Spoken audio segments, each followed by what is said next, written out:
Good morning. I'm Brother Robert Ornelas. I would like to thank the American Cancer Society for inviting us to their event. We're with Something Big, and I have a little testimony here for you. I was once upon a time a crack addict, a gangbanger friend of mine who I participated in many things with the wildlife, gave me a piece of a crack and said it was Slim Fast. After 5 years, it was. I lost a lot of weight. I had long hair. I was totally hooked on crack cocaine.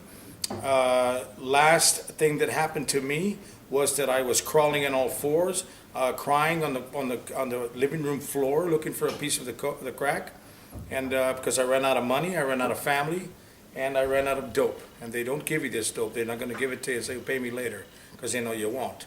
But I was on a downhill spiral. So what happened was I'm crawling on the living room floor. I'm pulling on my hair. I'm in pain. I need a blast of this drug. A blast meaning I need to get some in my lungs.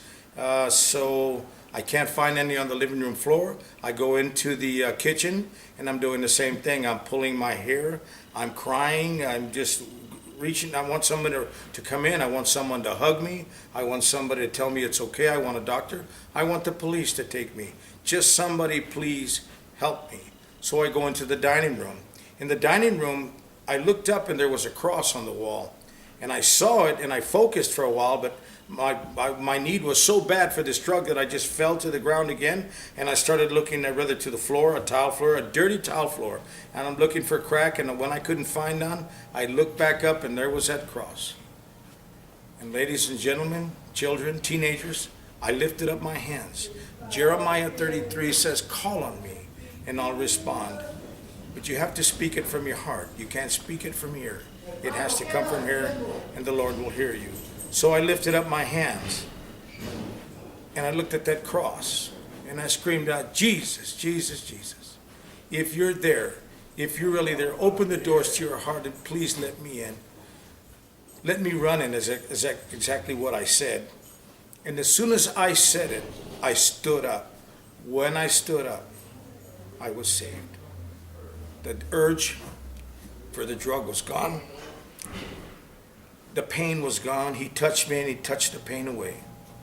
When I stood up instantaneously, I stepped from the dark world that I live in to the light world that I live in at this point, and I serve God for that reason.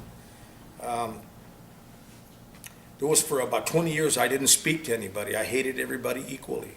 And from that moment on, when he cleansed my heart and he cleaned it, I wanted to talk to the whole world. I started talking to the neighbors. I started talking to people on bus benches. I just was so happy because the word says that when you're in Jesus, when you receive Jesus, you become a new child of his. I'm 15 years old.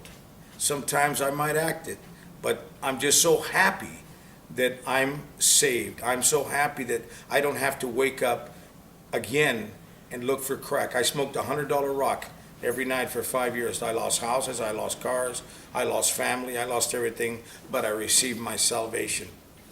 And so that's been my testimony.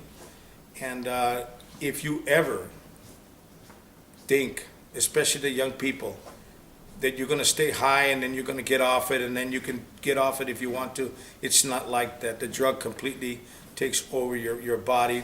And since that time, after these 15 years, I've become a singer-songwriter in God's name.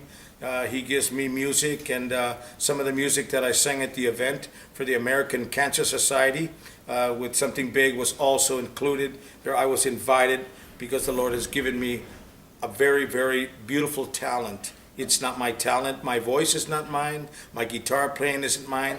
The lyrics that I have aren't mine. As a matter of fact, I went through all that drug addiction and I never write words down. He gives me the words in my mind, my heart, and I speak these words. It's almost like a sermon, that what we should do and what we shouldn't do. And so, ladies and gentlemen, that's been my testimony. And I just want to thank the Lord first.